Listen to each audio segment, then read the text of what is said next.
RCF. Bonjour à toutes, bonjour à tous, très bon réveil, bienvenue dans votre journal d'information locale en Champagne en ce jeudi 8 janvier. Au sommaire, du côté de Châlons-Champagne, l'ancienne coopérative La Marnaise renaît 10 ans après son inauguration. Réhabilitée et aménagée par le CNAC, elle offre aujourd'hui espace vert, aire d'escalade, trampoline et terrain de pétanque aux habitants.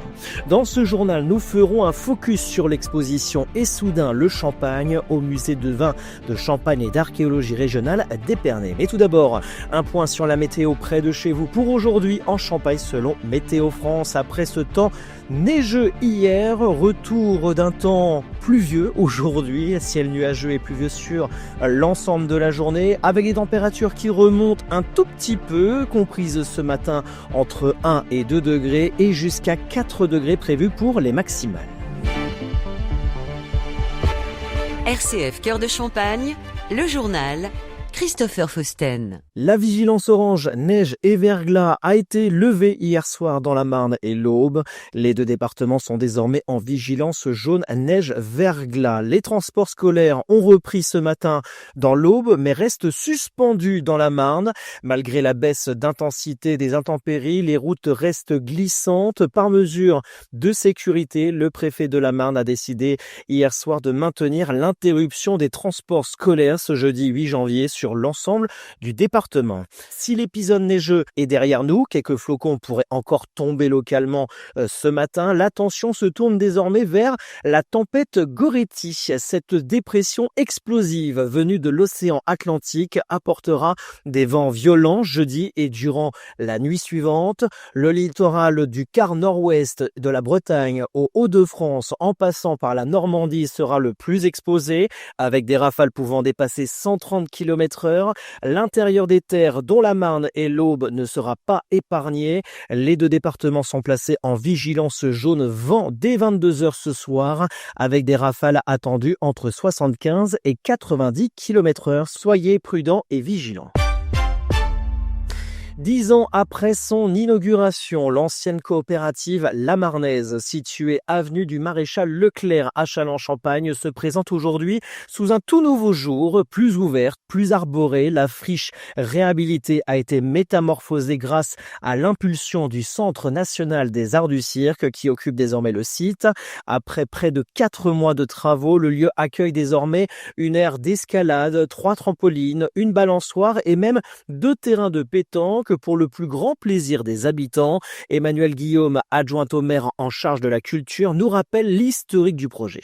C'est un projet initialement du CNAC qui avait la problématique d'avoir deux sites distants. Donc un problème dans l'unité, dans la cohésion, dans l'histoire que ça raconte et qui travaille depuis plus de 2 ans avec un architecte sur différents projets à vocation énergétique et d'aménagement du territoire et qui nous a proposé il y a à peu près 2 ans cette possibilité d'ouverture. C'est cette percée en dessous de la pénétrante, donc qui relie l'allée des forêts au chemin de halage. Et donc l'idée maintenant c'est d'avoir un cheminement, une allée piétonne avec différents aménagements, donc des aménagements pour le grand public, un public familial, pour que ce lieu devienne accessible, devienne effectivement ancré dans ce territoire, devienne effectivement un endroit évident pour les Chalonnais pour venir flâner, se balader. De ce fait, ça désinstitutionnalise, ça désenclave ce site de la Marnaise. Le site de la Marnaise, je vous rappelle, c'est le lieu d'entraînement des étudiants du CNAC, des étudiants, de tous les stagiaires, de toutes les formations. Toute cette partie se passe sur ce site. C'est un lieu qui sera traversant, où on viendra flâner, où on viendra se divertir, jouer, au contact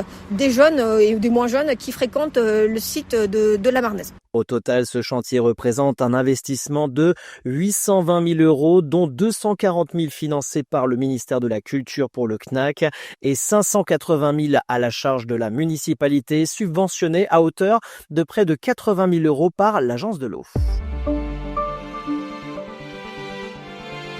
Aujourd'hui, focus sur l'exposition Et soudain le Champagne au musée du vin de Champagne et d'archéologie régionale d'Épernay. Avec nous, Laure Ménétrier, directrice et conservatrice, pour nous raconter comment cette exposition explore les usages, représentations et sociabilité autour du champagne. Laure Ménétrier, bonjour et bonne année.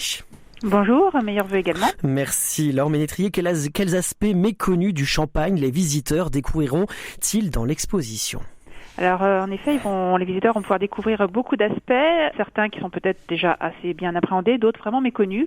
Ce que nous avons souhaité montrer avec cette exposition, c'est comment le champagne est peu à peu devenu le symbole de l'art de vivre à la française, de la célébration, mais également de la réconciliation et de la victoire. Et nous avons également toute une partie qui met en avant comment ce vin est devenu synonyme d'innovation, de modernité et comment il s'est construit tout au long du 19e siècle en accompagnant la modernisation des sociétés européennes. Alors justement, Laure Ménétrier, de quelle manière l'exposition montre-t-elle le champagne comme, vous le disiez, symbole de partage et de modernité ?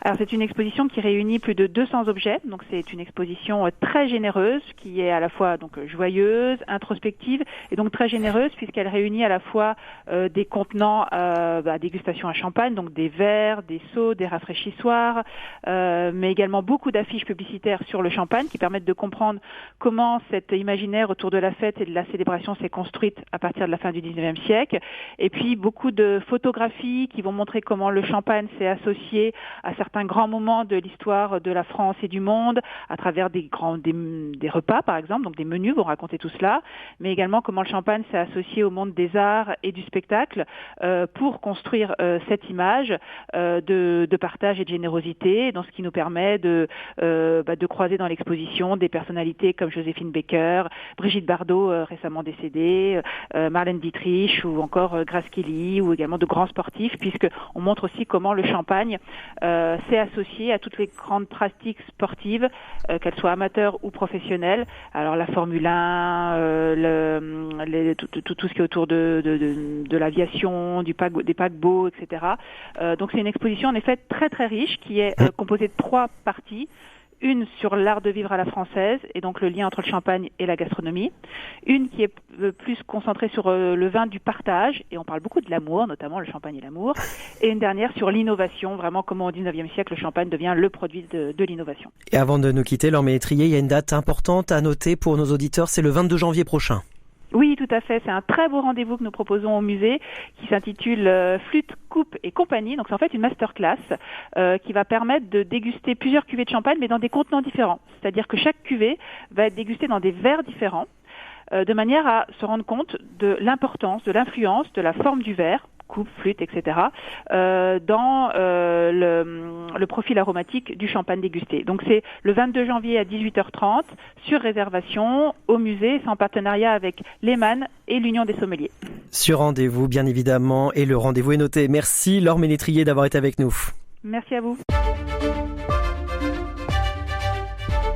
Du côté d'Épernay, ce mercredi après-midi, la maire sortante, Christine Mazy, a officialisé sa candidature pour les élections municipales de 2026. On en parlera plus longuement dans le journal local de ce vendredi.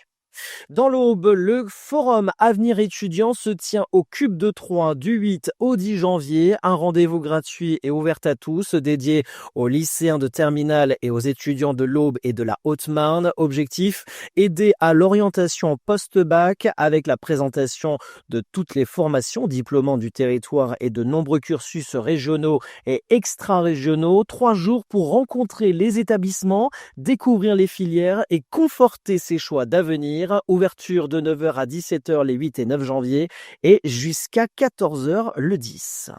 Fin de ce journal, l'actualité en continu sur les réseaux sociaux de RCF Cœur de Champagne et à ne pas manquer l'Épiscorama ce midi avec Monseigneur Franck Javary au micro de Loïc Marc. D'ici là, très bonne matinée à tous.